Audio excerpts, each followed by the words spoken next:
That one there, the statue and the silly hat. I'd wager good money he's never sat a real horse in his life."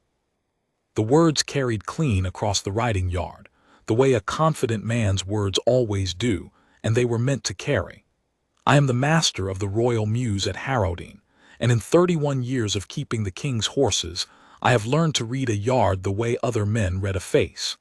I knew before I turned my head that the speaker would be smiling, that he would have an audience, and that the man he was mocking would not move so much as an eyelash. All three were true. The speaker was Caspian Voile. You will not have heard the name as I am telling it. He is a fiction, as is every soul in this account, as is Harrowdean itself and the house it serves. But in the world I am describing, he was the most famous horseman alive. 3 times champion of the Continental Cup. The face on the feed sack and the saddle soap and the wristwatch. He had ridden in front of more cameras than any man breathing, and he had arrived that morning to film a short piece for the King's Charity Day, a film about the great horses of the realm, and he had brought a crew of 9 and a manner that filled the yard like smoke. The man he was mocking was Corporal Eames.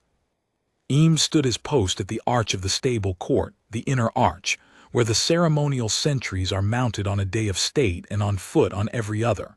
Red wool tunic, tall black bearskin, white gloves laid one over the other on the rifle, polished metals catching the cold spring light. He was as still as the lead-gray stone behind him, and he did not look at Caspian Voile, because looking at Caspian Voile was not his duty, and Eames had never in my acquaintance done a single thing that was not his duty. "Look at him," Voile said, walking a slow half-circle so his crew could catch it. He was a handsome man, lean and brown and easy in his body the way only a lifelong rider is.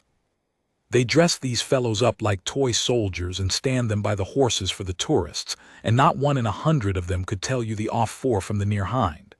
He stopped square in front of Eames, close, the way men do when they want a reaction. "Could you, soldier, off-fore or near hind?" "No, nothing.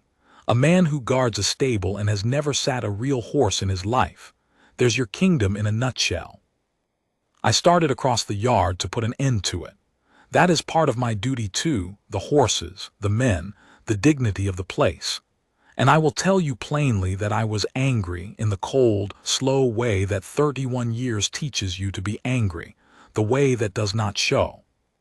But I had not gone 5 steps before something happened that stopped every man in the court, Voile included. Down at the far end of the long stable range, behind a double door of oak banded in iron, something struck the wood with the force of a falling tree. The whole range shook. Dust sifted from the lintels. A second blow followed, and a third, and then a scream, not a horse's whinny, not the friendly complaint of a hungry animal, but the high, tearing cry of a creature in a rage that has no bottom to it. 2 of Voile's crew flinched back, so hard one of them dropped a light. Even the pigeons came up off the roof in a clap. "Ah," said Voile, and his smile changed. It did not go away, it sharpened. "And there he is." There he was indeed. His name in the Muse book was Sovereign of the Iron Marches, but no man at Harrowdean called him anything but the Marsh King. He was the finest and the worst horse I have ever had under my hand. 17 hands of black thunder, bred from the old war line, given to the house 3 years before by a northern lord who had given up on him. And 3 years was how long he had stood at the end of my range, terrorizing grooms, splintering doors and refusing, with a violence I have never seen the equal of, to be ridden by any living man. I had tried. My best riders had tried.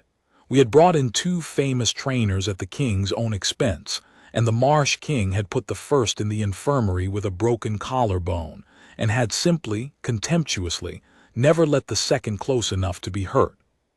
He could be led, on a good day, by old Bartho who fed him. He could be groomed if you were quick and humble and did not ask too much. But to put a saddle on his back and a leg over him was to learn the precise difference between a horse and a force of nature. We did not parade him. We did not film him. The plan for the king's charity day had been to keep him at the far end with the door barred while Voyle filmed the gentle mares in the front court, and to pray the great black devil stayed quiet. He had not stayed quiet, and Caspian Voyle had heard him, and I saw the whole rest of the morning take shape in the man's bright, hungry eyes before he said a single word. "That," Voyle said, walking toward the sound, "is a real horse. Master, it is Master, isn't it?" He had read my coat. "Master, what is that animal, and why is it not in my film?" "That horse is not handled by anyone but his keeper," I said. "He is at the end of the range for the safety of your people and mine. We'll be filming the mares, Mr. Voyle, as we agreed." "The mares." He said it the way you might say the rice pudding. He had reached the great barred door now, and he laid his hand flat against the oak, and on the other side of it the Marsh King went still, that sudden, listening, dreadful stillness that was worse than the noise. "Master, I have ridden every great horse on the continent. I have ridden horses that men said could not be ridden, and I have ridden them in front of 40,000 people, and I have never once been thrown where a camera could see it. Do you understand what I'm telling you? There is no such thing as a horse that cannot be ridden. There are only horses that have not yet met me. This one has met better men than either of us," I said, "and unmade them. The door stays barred." And that, I thought, was the end of it. The master of the muse had spoken. The door was barred. The famous man would pout and film his mares and be gone by 4. I have been wrong about many things in my life. I have rarely been so glad to be wrong as I was about that. Because Caspian Voyle turned from the barred door, and his eye fell again on Corporal Eames at the arch, the still red statue who had not moved through any of it, and a slow, theatrical idea spread across the famous face. "Tell you what," Voyle said, raising his voice so the crew and the grooms and the half-dozen charity guests gathered at the gate could all hear him. "Since your master says no horse on earth can be ridden by an ordinary man, and since the kingdom's finest is apparently a painted soldier who's never sat a saddle," he gestured grandly at Eames, "let's make a morning of it. Let's settle 2 questions at once. Open the door. Bring the beast out. I'll ride him for the cameras, and we'll see whether the unrideable horse is unrideable or just unlucky in his riders." He paused, and his smile went to its sharpest point yet. "And if the painted soldier wants to learn what a real horse looks like up close, he's welcome to hold my coat." The grooms looked at me. The crew looked at Voyle. And God help me, I have asked myself 1,000 times since whether I might have stopped it, and the honest answer is that I could not have. Not with a charity audience watching and the most famous horseman alive having just declared in front of everyone that the king's stable held a horse no commoner could master, and a guard too soft to know a hoof from a hatpin. What I could do, I did. "If we open that door," I said low only for him, "and that horse hurts you, the fault and the headline are yours, not the house's. I will say so on every camera you own." "Master," Voyle said, delighted, "I would expect nothing less." It took 6 men to bring the Marsh King out, and I will not pretend the bringing was anything but ugly. Bartho went in first with the head collar and a pocket of soft apple, murmuring the old nonsense he murmured, and for a moment the great horse let him. Then the lights came on for the cameras, and the strange men shifted, and something in the Marsh King's mind shut like a trap. He came out of that box sideways and screaming, a black wall of muscle that lifted Bartho clean off his feet by the lead, that scattered the unloading grooms like 9-pins, that reared in the center of the riding yard until his forefeet were level with a tall man's head, and brought them down on the cobbles with a crack you felt in your teeth. The charity guests went back through the gate as one body. 2 of Voile's crew abandoned their equipment where it stood. The Marsh King wheeled and plunged on the end of 2 lead ropes held by 4 straining men, and the cold spring morning filled with the smell of him, hot and furious, and with the white showing all the way round his eyes. And Caspian Voyle, to give the devil his due, did not flinch. He stripped off his good coat and handed it, yes, toward Corporal Eames at the arch, who did not take it, who did not move, so that the coat fell on the cobbles and a groom darted to lift it. Voyle laughed at that, settled his gloves, and walked toward the great heaving horse with the rolling, unhurried confidence of a man who has genuinely never been beaten where it mattered. I watched a true master of the saddle read an animal in 3 seconds. I watched him pick his moment between the plunges. I watched him go up onto the Marsh King's back in one clean, beautiful, fearless vault, the kind of mounting that takes 30 years to learn, and for one heartbeat, one single heartbeat, I thought I had been wrong twice in one morning, and that the famous man was going to do the impossible thing. Then the Marsh King discovered there was a man on his back, and he set about the business of removing him with the whole of his enormous, intelligent, undefeated will. I have seen rough horses. I have seen bucking that would shatter an ordinary rider in the first 3 seconds. I had never seen anything like what that horse did to that man. He did not buck so much as detonate. He went up and twisted and came down and snapped sideways like a struck whip, and he did it not in the blind panic of a frightened animal, but with a horrible, deliberate cunning, throwing his weight exactly where a thrown rider's hand would reach for the rein, finding the one direction Voyle had braced against and going the other. Voyle was magnificent. He sat the first 10 seconds, and the next 10, longer than any man I have ever watched on that horse. And 10 seconds on the Marsh King is an eternity in hell, and the crew's cameras tracked it and the whole yard held one breath.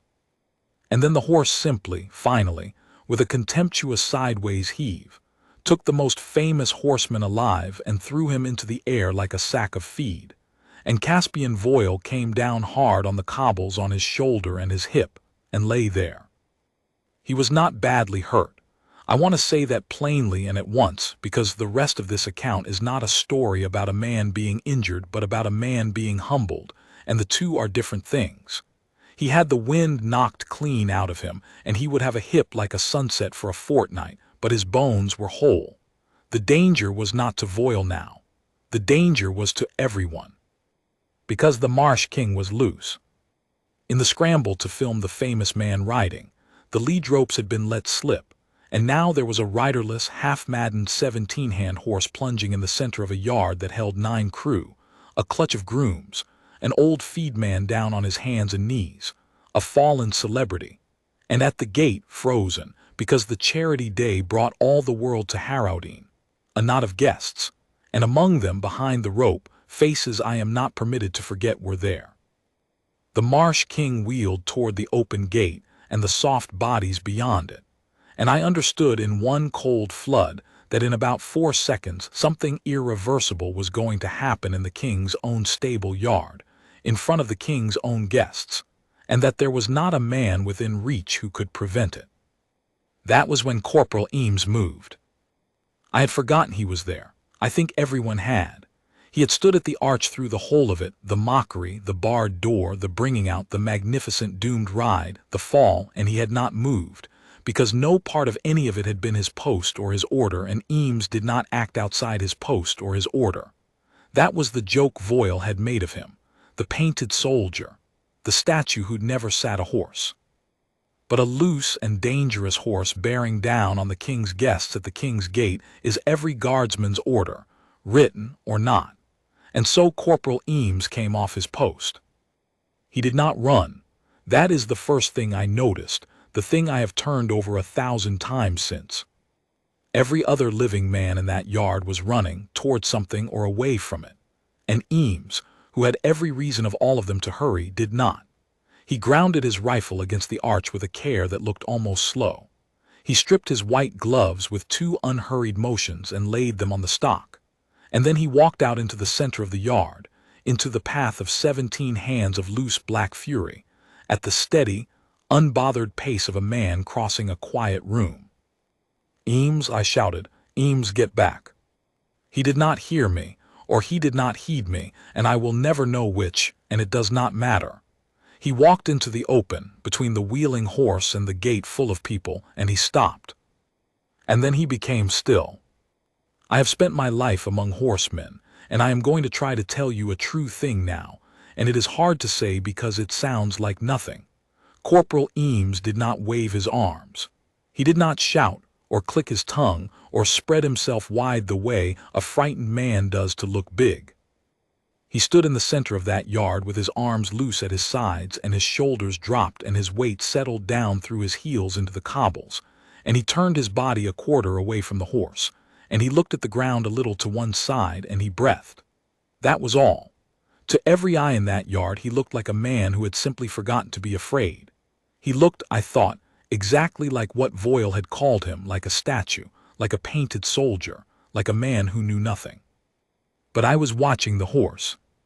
And the Marsh King, bearing down on the gate on the soft bodies, at a dead furious plunge checked. He did not stop, not yet, but his head came up and his ears, which had been pinned flat to his skull, flicked once toward the still red shape standing in his path with its back half turned and its eyes down and its whole enormous body saying, in a language older than any kingdom, I am not your enemy, I am not your prey, I am not afraid and I am not going anywhere. The horse swerved.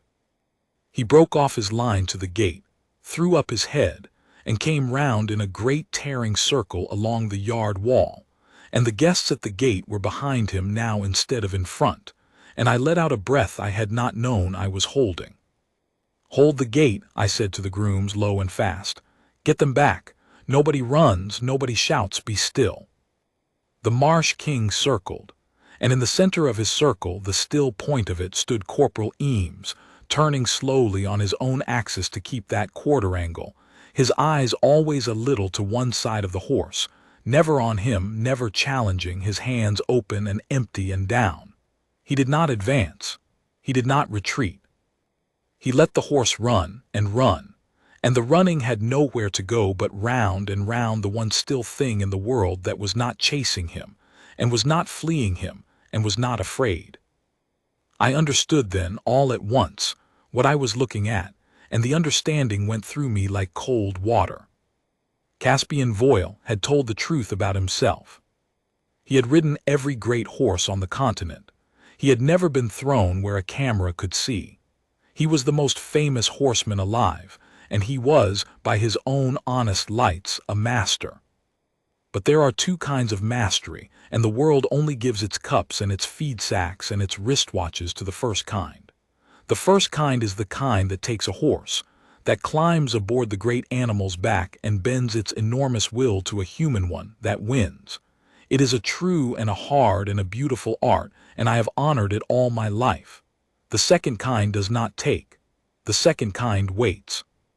It is rarer than the first by 1,000 to 1, and it wins nothing, because there is nothing to win and no one to beat, and there are no cameras pointed at a man standing still in an empty yard doing, as far as anyone can see, absolutely nothing at all. I was watching the second kind. I had had it standing at my arch for 14 months, holding a rifle, being called a painted soldier, and I had never once known. It took Corporal Eames the better part of an hour to gentle the Marsh King, and I am not going to pretend to you that I can render an hour of stillness into something that reads like an hour of action, because it was the opposite of action, and that was the whole of its power. He let the horse circle until the horse was tired of circling, until the great heaving sides had slowed and the screaming had stopped, and the white had gone from round the eyes. And only then, when the Marsh King at last halted on the far side of his own circle and stood blowing and watching the still man with something that was no longer rage but had become, instead, a vast and furious bewilderment, did Eames change anything at all. He took one step, not toward the horse, away. I heard one of Voiles' crew, the young one, whisper, "What's he?" and Bartho, kneeling beside me at the wall, gripped my arm hard enough to bruise and breathed, "Oh, that's it. That's the old way." I've not seen the old way in 50 years. The horse, the instant the man stepped away, came one step toward him. I am told there is a name for it now in the books, a clean technical name, and I am sure the name is useful to the young men who learn it from books. But I will tell it to you the way Bartho's grandfather would have told it, the way it looked on the cobbles of Harrowdene that morning. The man made himself the one thing in the world the great frightened furious animal could trust, by being the one thing that asked nothing of him. And then, very gently, by stepping away, he made himself the one thing worth following. He did not catch the horse. He let the horse decide to be caught. There is all the difference in the world, and the difference is everything, and there is not a camera lens ground anywhere that can photograph it, because the whole of it happens in a place where the lenses cannot point. Step by step over the long, slow minutes, the man and the horse came together. Eames would step away. The Marsh King would follow. Eames would stop and turn his quarter angle and drop his eyes and wait, and the horse would halt and blow and watch closer each time.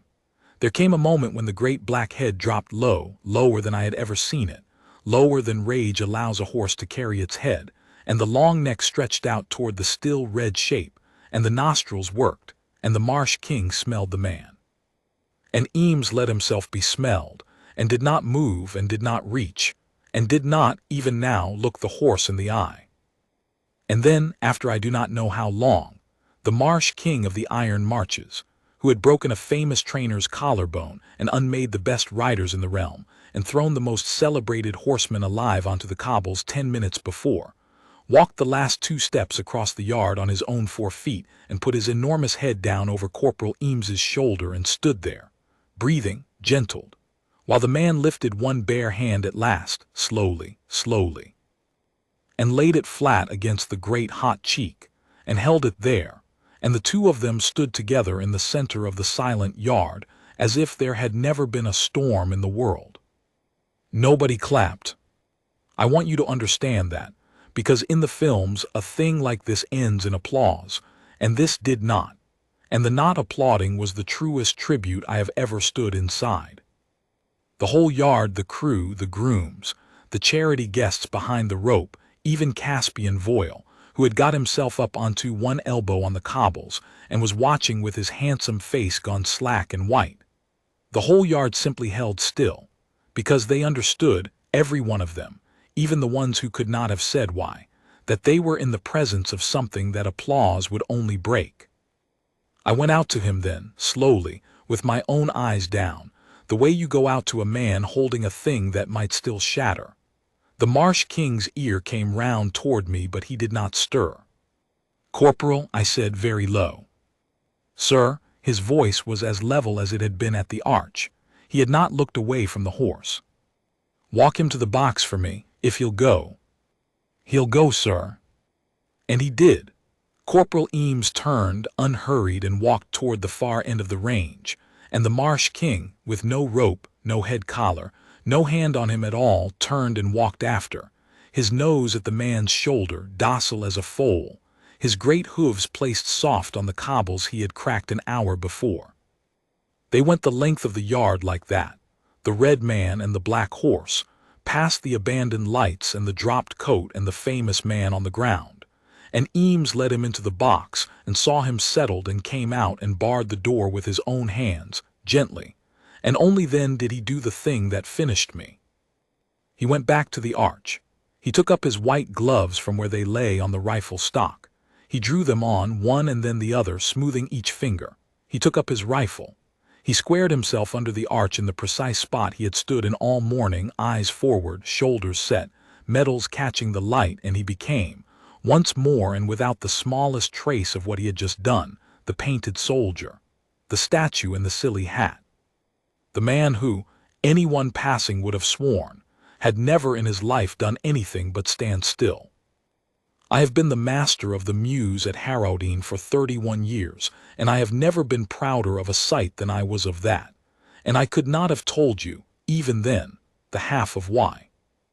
It was the king's chamberlain, Lord Aldous, who pulled the thread that unraveled the rest of it, and he did it that same afternoon, in the long tack room where I had taken Voyle to sit with ice on his hip and his pride. Voyle had gone very quiet. The cameras were packed away. He had told his crew, in a flat voice I had not heard him use before, that there would be no film of the morning, none, that any man who let a frame of it out would never work with him again, and I understood that he was not protecting the house. He was protecting himself. And then, as the afternoon wore on, I watched him slowly stop doing even that.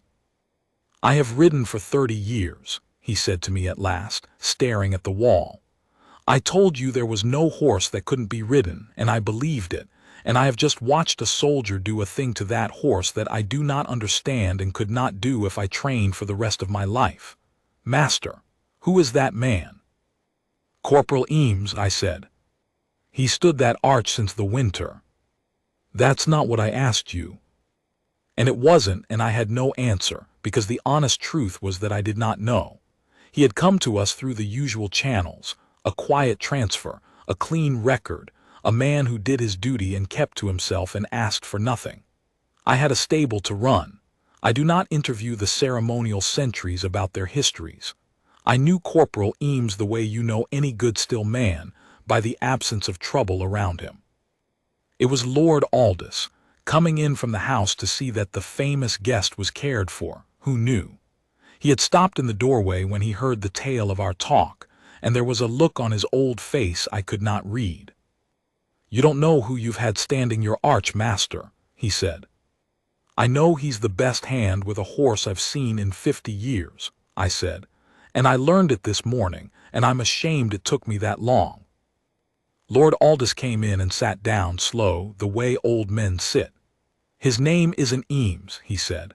"Not first. Eames is his mother's name. He took it when he enlisted and the house let him, because the house owed him that much privacy and a great deal more. Before he was Corporal Eames at your arch, master, he was the one they called in the north the marsh listener." I felt the hair go up on my arms. Every man who keeps horses in this realm knows that name, the way every soldier knows the name of a great captain he has never met. The marsh listener.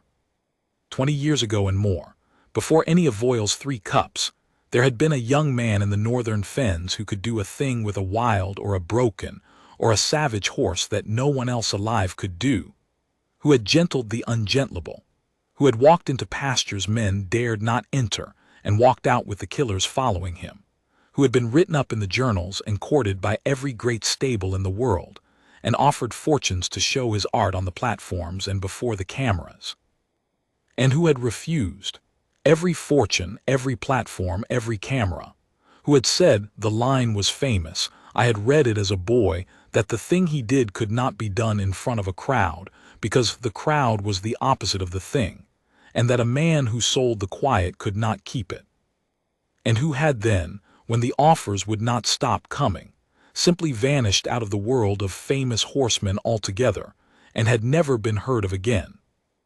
He enlisted, Lord Aldous said quietly, 20 years past, did his service in the line like any man, took his mother's name, asked the house for nothing but to be let alone.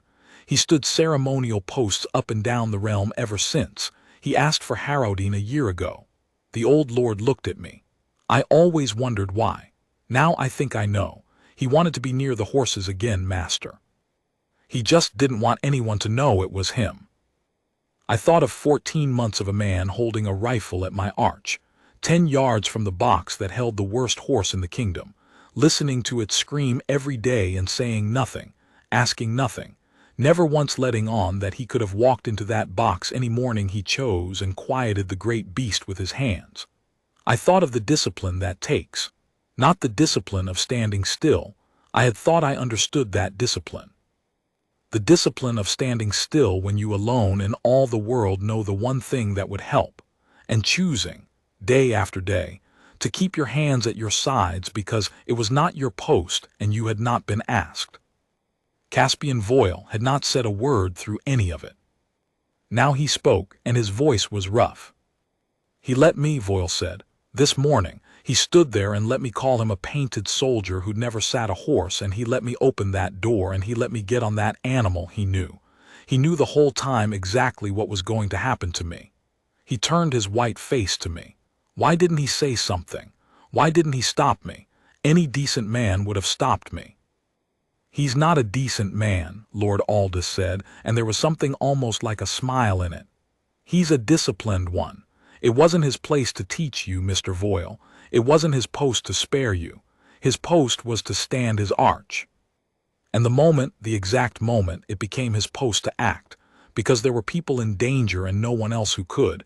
He came off that arch, and did the thing he'd spent 20 years hiding that he could do in front of all your cameras and 100 witnesses without a flicker of pride in it, and then he walked back and stood still again. He didn't humble you, sir. He doesn't care enough about you to humble you. He just declined very quietly to be what you said he was. I will not draw out the rest. Endings should be quiet in a story whose whole heart is quietness. Caspian Voyle came to find Corporal Eames at the arch before he left, near dusk, with his crew already gone and his coat over his arm, and his fine, easy walk gone careful from his bruised hip. I stood close enough to hear it, because I will confess I did not trust the famous man not to make one more scene, and I was wrong about that too, and glad again. He stopped in front of Eames, the same square close stance he'd taken that morning to mock him, and for a moment he could not seem to find the words. Then he took off his hat, which I had not known a man like Voyle own the humility to do, and he held it against his chest the way you do at a graveside. "I called you a man who'd never sat a real horse," he said. "I want to say I'm sorry, but it's worse than sorry, because the truth is I've never sat a horse the way you stood in front of one this morning, and I've been riding all my life." He swallowed. "I came here the best horseman alive. I'm leaving knowing I'm the second kind, and that there's a first kind, and that I met it in a yard at the foot of a man I was busy laughing at. I don't suppose you'll tell me how you did it." For the first time all day, Corporal Eames moved a thing he was not required to move. He turned his head, just enough, and he looked Caspian Voyle in the eye, and he spoke, and it was the only full sentence I ever heard the man say. "You ride them because you're better than they are," Eames said. "You stand still because you're not." He always knew which one I was. "That's all it ever is." And he faced front again, and was a statue again, and Caspian Voyle put his hat back on his head and walked out of Harrowdene a quieter man than he came in, and I never heard him mock a soldier or a stable or a still man again.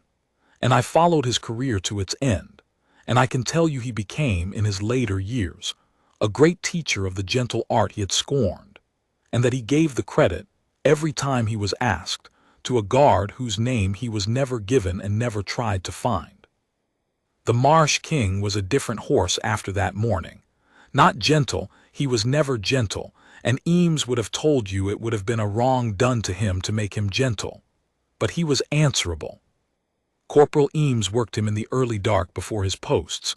No cameras, no audience, no fortune, no cup, asking the house for nothing and getting nothing and wanting nothing. And within the year the worst horse in the kingdom would carry his keeper at a quiet walk down the length of the yard, which is more than any first-kind master in the world had ever got from him, and which not one soul outside the walls of Harrowdene ever saw. I keep the muse still. I am old now, older than Lord Aldous was that afternoon, and I have trained a good many riders, and I have learned to tell the young ones the thing it took me 14 months and a famous man's fall to learn for myself, and I will end on it here, because it is the truest thing I know. There is a kind of strength the world will give you a cup for. It is the strength that takes the horse and breaks the door and wins the room, and it is real, and I honor it. And there is another kind that the world has no cup for and never will, because it cannot be filmed and cannot be sold and looks, to every eye that has not learned to see, like a man standing still in an empty yard doing nothing at all. It is the strength that waits.